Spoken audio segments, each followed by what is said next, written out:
Hello, everyone. I know that the title for tonight's storytelling is bleak, but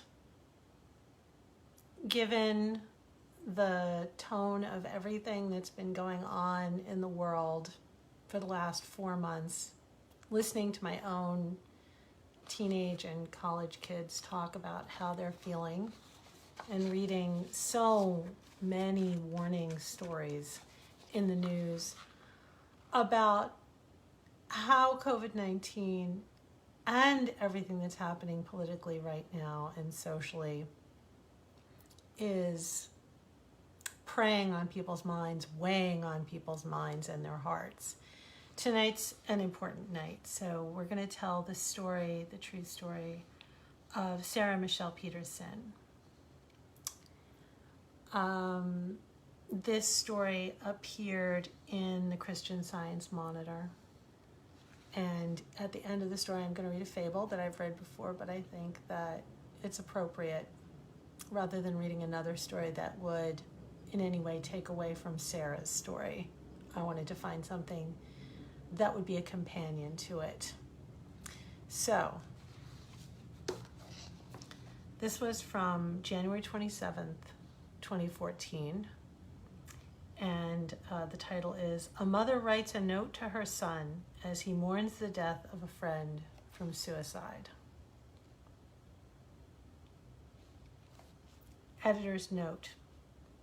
Sarah Peterson, age 15, of Norfolk, Virginia, died January 20th, 2014, after attempting suicide.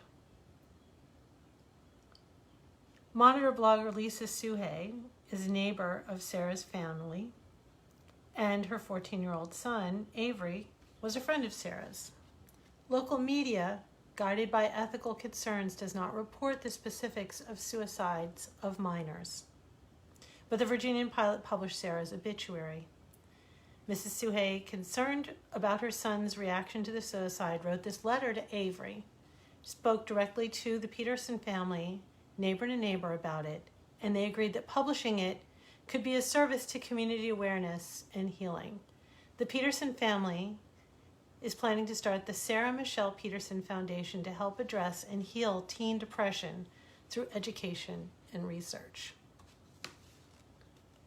Dear Avery, I know you don't want to talk about Sarah's suicide. You say it's not affecting you at all. You're fine. She's just a girl who lived down the street. But you're a 14-year-old boy, and I realize boys may approach grief differently than girls. I'm tempted to roll with that.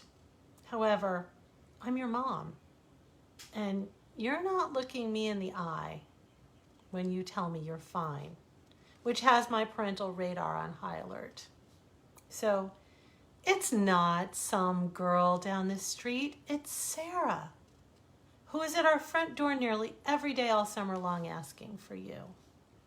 It was Sarah, of the long, wavy, white blonde hair and cheery disposition. She disguised her depression and emotional suffering so perfectly that an entire community sits in dazed mourning today. She and her friend would come to the door numerous times of the day, giggling as you exaggerated an eye roll, and wave them off, saying, "Shoo, scat, I have other stuff to do right now. Sheesh." You had already spent hours of teen time wandering the neighborhood with those two and your circle of summer pals. Also, it took you 4 days to tell me about Sarah. When you finally did, your head was down. You tried to get the sentence out so fast, it was like seeing someone rip off a Band-Aid to show Mom a glimpse of the hurt. So then you got that wound wrapped up tight and fast as possible. You said, "I didn't mention it because it didn't affect me." A moment later you added, "Also, I wasn't accepting it. I'm still not accepting it." Kid, you are not fine. I know this because you failed to tell me the whole story. The truth is that when you told me about her suicide, Sarah was still alive. She was lying in a hospital bed, Her brain activity had ended after her suicide. It would be another 4 days before she was removed from life support.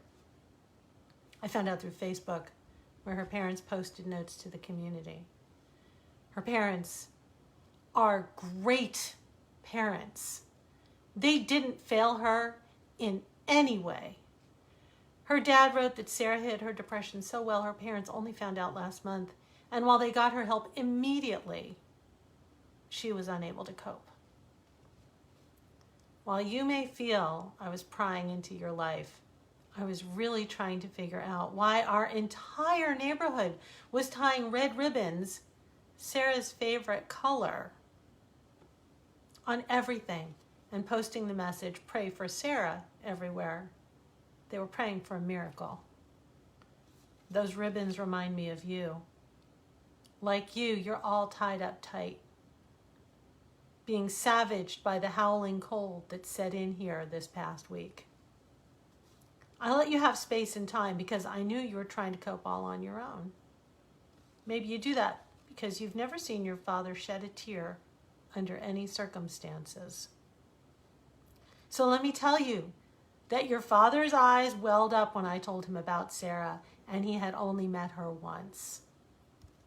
After I told him, he mortified you with a big, awkward hug in the hallway.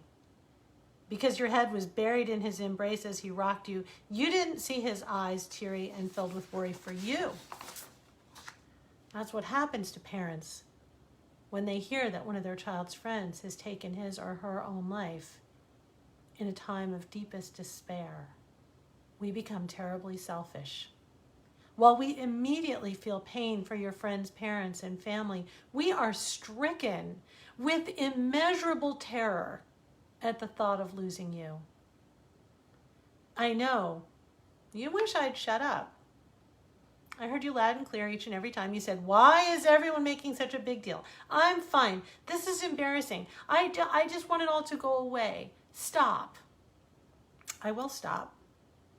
But I don't want the part of you that cares and shows emotion, sadness, grief, and love to go away.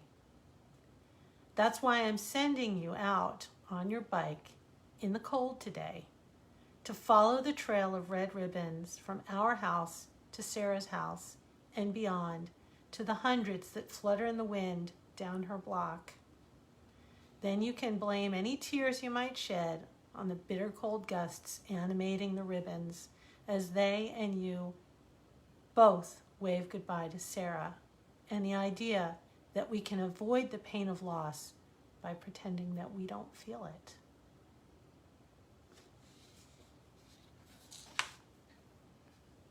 Losing Sarah sparked what's called a suicide pocket.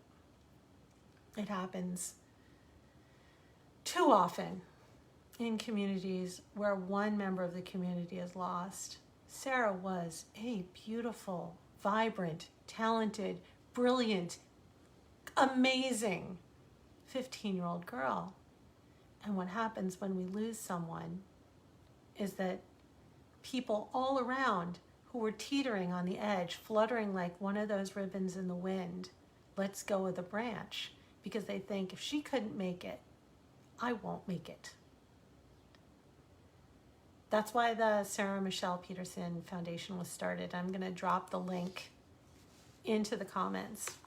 But I don't want to just leave you with that loss. I want you to understand from the perspective of a fable that I wrote a long, long time ago for someone, long before we even moved here. And I think that it explains what happens a little bit to some of us. It's called The Stone Carrier, and I know that I read it early on in this series for the lockdown, but I'll read it again now. Can't hurt. On an island in the sea, there was a small village. In this village, each person had a task to perform in accordance with their gift. Jacob was a sweep because he was good at cleaning up other people's messes. Truman was a boat builder, for he was good at calming the waters around him.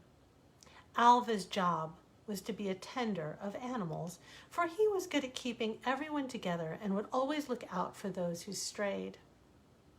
Then there was Maya.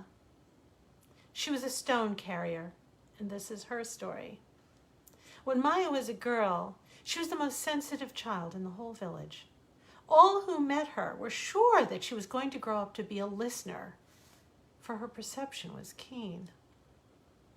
The role of listener was very highly regarded in the village, for everyone needed the services of what one had to offer. Maya had a gift for listening to what people said to each other and then helping them to understand each other. This was necessary because people did not always say what they really meant, and so they needed constant interpretation. "My, what a lovely dress that is, my dear," said by a woman to another woman she disliked, really meant something entirely different. It meant, "I wish I looked that good," or "I hope she falls into a puddle of mud." Also, a man could say to his mate, "I'm listening," when what he meant to say was, "I'm not interested enough in what you're saying to pay attention, but don't want to hurt your feelings." Sometimes people would even say, "I hate you," when what they really meant was, "I love you." Oh, it was a complicated calling that Maya had inherited, and she knew it. She worked hard to do her best. As part of her training, she was told that she would have to step away from her own emotions. "You must not get yourself all churned up inside. You're too sensitive for your own good in order to help others," her professor had said. You must not take offense too easily. All you must do now is just begin to not read too much into what people tell you." Try as she might, Maya could not stop feeling things. When people fought, she felt angry. When they cried, she wept with them. When someone said things to be hurtful, she felt the pain of those around her. She not only listened, she heard. "Maya," her professor would say, "I have a cure for your emotional attachment." He handed her a large, sturdy canvas sack with a shoulder strap. "Every time you're about to feel something, maybe you're hurt by something that someone says to you, I want you to take a rock from the ground, pick it up and put it into the sack. At the end of the day, I want you to take the sack and empty it into the sea." This seemed like a splendid solution to Maya, and so she took the sack, and for the first few days, the plan worked well. She would talk to people, and then she would go out and she would scour the village for rocks. She collected a rock for every slight and every sharp word, and then she tossed them into a heap by the seaside. Well, after a week of collecting the rocks, she was growing tired, and she decided to wait a few days before taking that long walk to the shore to dump the rocks. The bag became heavier by the day, and she kept telling herself that it was time to unload them, but somehow she seemed unable to let them go. Maya had taken to spending her evenings cataloging the stories. "I got this dark blue one after that man said that my listening needed work," she said to herself. "And oh, this orange one? I found this one after that horrible woman said that my hair was too long." Instead of ridding herself of the baggage, Maya had learned to cherish it. The weeks turned into months, and soon Maya stopped listening for others and only worked for herself. She spent hours listening to other people's words and seeking meanings that were deeper and sometimes darker. Her back began to bend, and she became gaunt and angry looking. Her professor, missing her at class, sought her out. He was deeply saddened by what he found. Child, he moaned. "What have you done to yourself? Did I not tell you to throw those stones into the sea?" Maya bristled. Did he think she was a fool? Did he think that she would always listen to him and do whatever he advised? She was a wise woman and had found her true calling as a stone carrier. She knew her business better than anyone else, and she wouldn't be told what to do. "Go No way, she snapped at him. I'm fine. I'm a fine stone carrier, and I do not need your advice. He shook his head. He never thought that Maya could come to this. In a fit of guilt, he tried to wrestle the bag from her, but to no avail. Then he tried reason. Look at them, dear. Look, they're not worth keeping. They must go into the sea. Pitch them there before they weigh you down so far that you cannot function. Maya considered his words. She hadn't forgotten how to listen. She just put her gift aside. She knew he was speaking the truth. All right, I'll go and do what you say. Satisfied, her old professor went away. Maya collected up all the stones and she put them in her sack and she strapped them to her back and she went to the sea. It was getting on to evening and the sun was setting over the water. Long golden rays stretched towards her as she walked ankle deep in the briny shore break. The tide was coming in. She had very little time to do her task. Still, she thought, it won't hurt to give them all just one last look. She sat on a large flat rock and she took out her treasures from her pack and she laid them all out lovingly before her. With each one she held, Maya remembered the pain, the anger, the hurt. She knew that she was too attached to let them all go, so she put them all back in the pack and she stepped off the rock to return home. But it was too late. The tide had come in. Maya took this step. She slipped and she plunged into the deepening water. Though the sack on her back pinned her to the bottom, she refused to shrug it off. Within moments, Maya ceased her struggle and drowned. To this day, the people of the village remember the lesson they learned from the one-time listener. The rock on which she had her last thoughts was taken from the shore and brought to the center of the village. There it was carved by the professor, a shaper of beings, into a statue of Maya. The inscription on the base reads, "Here stands the listener, sad and alone, the result of a woman who turned her heart to stone." I know that we like to carry those stones around with us, the ones that other people throw at us, that we successfully think we've dodged, and then we pick them up and we look at them and we turn them into keepsakes of anger and hate and oppression and fear and self-loathing, and they weigh us further and further down, and yet we just can't bring ourselves to throw them in the river. I don't want to lose any of you. So I also don't want to lose myself. I want to be a listener, not a stone carrier. I wrote this for my mother, but I also wrote it for myself. So I urge everyone, take one last look at all those pretty rocks that the world and everyone has thrown at you, and then give them the heave-ho. I love you all. Please remember to give to the Sarah Michelle Peterson Foundation. The link is going to be in the comments in just a moment. Love you. Good night.